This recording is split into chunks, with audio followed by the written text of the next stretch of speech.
Shivanshu recording studio बानावर बिशुनगंज। दिलाबाई साकुलावे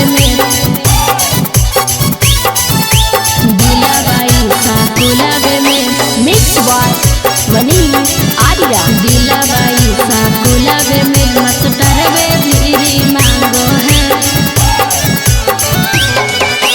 दसमा वाला छोड़ा सखी बड़ी हमरा मानो है। दसमा वाला छोड़ा सखी बड़ी हमरा मानो है। दिलाबाई साकुलावे में मास्टरवे भीरी मांगो है। दिलाबाई साकुलावे में मास्टरवे भीरी मांगो है। डरबो नहीं करो हो गई छोड़ा सीधे देवाल फानो है। डरबो नहीं करो हो गई छोड़ा सीधे देवाल फानो है।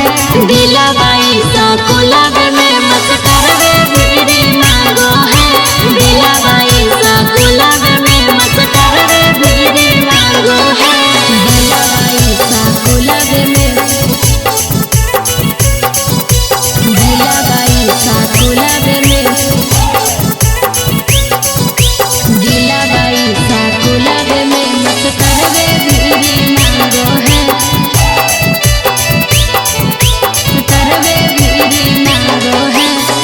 हंसी हंसी बोलो हके देह चॉकलेट गे खोजला दुहा कह जब हो हलेट गे।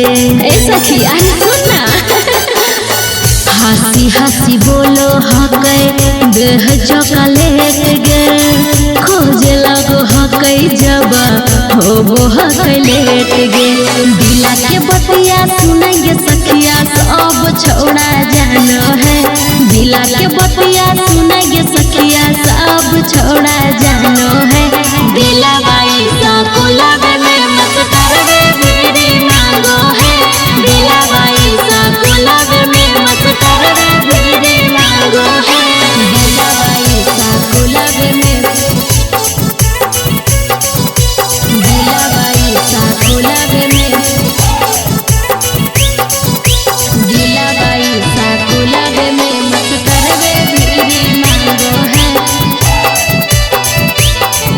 मास्टरवे भीरी मांगो है। पढ़े के बहाना करके मांगो है किताब गे देह जब वापस डाली ओरा में गुलाब गे। एकदम पागल कर दल को पढ़े के बहाना करके मांगो है किताब गे देह जब वापस डाली ओरा में गुलाब गे। देखी के सोतो रंगी पानी चलनी से छानो है। देखी के सोतो रंगी पानी चलनी से छानो है। दिलाबाई साकुलावे में मास्टरवे भीरी मांगो है। दिलाबाई साकुलावे में मास्टरवे भीरी मांगो है। ए सखी अरे की करियो बताओ। शिवांशु रिकॉर्डिंग स्टूडियो बानावर बिशुनगंज।